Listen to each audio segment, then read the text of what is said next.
On going over to the business blunder of the day, you have the Dodge Charger website as mediocre as the Dodge Charger in and of itself. Now, this comes to us thanks to Motor1.com, in which they talk about the new Dodge Charger EV, and it is credited to Chris Smith, and they say, yeah, website looks like a PlayStation 2, but not in a good way. Now, they say, quote, Dodge launched a new Charger Daytona website, and it's comically bad. Let me actually get a picture of this abomination, which, yeah, it looks like a bastardized PlayStation 2 game. Now, this is thanks credited to Chris Smith, and he says, quote, there's a new Dodge Charger electric out there for all 18 idiots who want it. I'm kidding, I added that last part. Now he says, you may have heard about it, being electric and all. To ensure everyone is in the know about the 2025 Charger Daytona, Dodge launched a special interactive website that looks like it uses a web design template straight out of Y2K.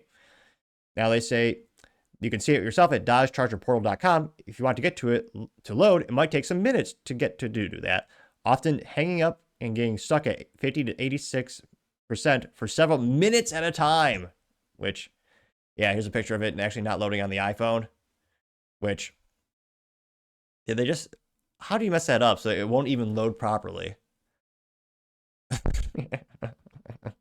Even a small business can get a website to just load quickly. Just throw it on Cloudflare, some of the major hosts. It's pretty darn simple. And yet, they couldn't even make it load properly in many instances. They say, we checked our dial-up to make sure it was cooking at full 56K. Then remembered we're wired to 1 gigabyte Ethernet connection. And yet, here we are hovering at 86%. So, yeah, that's the age-old blame game in IT. It's the network. Always run the check yourself. And more often than not, it's actually not the network. And here they confirmed. It's not because they have an old dial-up from the 1990s. It's legit on the, I was about to say the manufacturer. Well, not just the manufacturer, but the host site. It's on their end. And they say, quote, when it does load, you're greeted with a Garrett who's standing by the car as a virtual tour guide. They say swipe Around, you'll see a Dodge Charger Scat Pack, the Daytona RT, a cover which may or may not be a Banshee. And there's other videos, which, let's just bring that crap up here.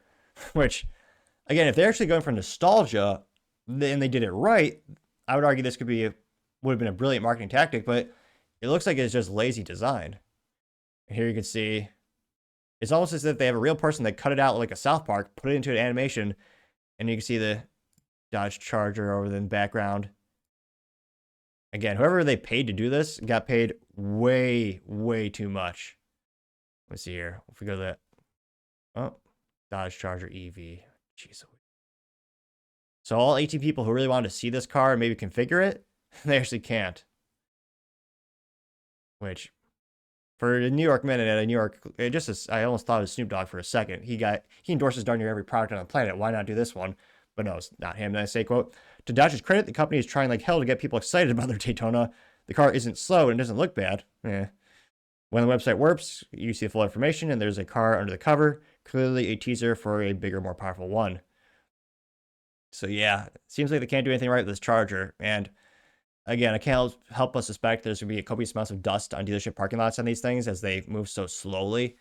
But yeah, when you have a new product launch where, again, they want this to work, and yet they seem to be failing every step of the way. But yeah, we'll see if it actually sells. However, having a website that doesn't work for a car that barely anyone wants, gotta say, Dodge, you are certainly the business blunder of the day.